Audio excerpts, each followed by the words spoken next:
சும்மா இஎம்ஐ கட்டலன்னு சொல்லிட்டு இருக்கீங்க சார். 5 மாசம் 10 மாசம் கட்டலன்னா தாராளமா கேளுங்க சார். இப்படி 1 மாசம் கட்டாததுக்கு கேள்வி கேட்டுட்டு இருக்கீங்க. ஒரு மாசம் கட்டாததுக்கு கேள்வி கேட்காம விட்டா அது 5 மாசம் 10 மாசம் ஏறிடும். இங்க பாருங்க சார், இனிமே இஎம்ஐ கட்டுற தேதியில இருந்து நான் தவற மாட்டேன். அதுக்கு நான் உத்தரவாதம் தரேன். இனி இஎம்ஐ பணம் சரியான நாள்ல உங்களுக்கு வந்துரும். இதையும் மீறி நீங்க லோன் தர மாட்டேன்னு சொன்னீங்கன்னா நான் கோர்ட்டுக்கு போவேன் சார். ஒரு வாரம் உள்ள இருந்து கம்பி எண்ணி களி தின்னு ஜெயில் வாழ்க்கையோட கஷ்டத்தை எல்லாம் அனுபவிச்சுட்டு இருந்தவள கடைசி நேரத்துல யாரோ வந்து காப்பாத்துனாங்களாமே. கதிர்மா கதிர் அம்மாடி தானோ?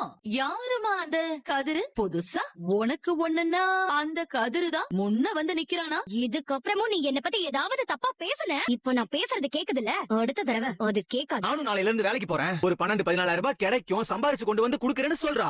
ஆனா நீ அவளை விட எல்லாம் பெரியவ. உன் குடும்பத்துக்காக ஏதாவது செய்யணும், சம்பாதிக்கணும்னு தோணல? சம்பாதிக்கணுமா? அவ படிச்சிருக்கா, அதனால ஏதோ கால் சென்டர் வேலைக்கு போறேன்னு சொல்றா. அப்போ உனக்கு படிப்பும் முட்டை அப்படிதானே? 11ஆம் கிளாஸ் படிப்பை படிச்சுட்டு உனக்கு இவ்வளவு பெருமை வேற இல்லையே. உன் அண்ணன் என்கிட்ட நீ 12ஆம் கிளாஸ் படிக்கிறதா சொல்லிருக்கானே.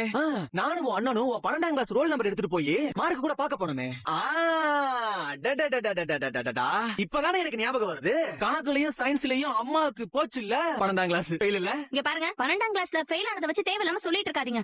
12ஆம் கிளாஸ் ஃபெயில்னா ஃபெயில் தான் சொல்ல முடியும். இங்க பாருங்க, இத வச்சு நீங்க ஏதாச்சும் கிண்டல் பண்ணீங்க, அப்புறம் நான் பொல்லாதவள ஆயிருவேன் சொல்லிட்டேன். சரி, இவ்வளவு பெரிய பொண்ணா வளர்ந்துட்டு எனக்கு எதுவுமே தெரியாதுன்னு சொல்ற. வெக்கமா இல்ல உனக்கு? இத வேற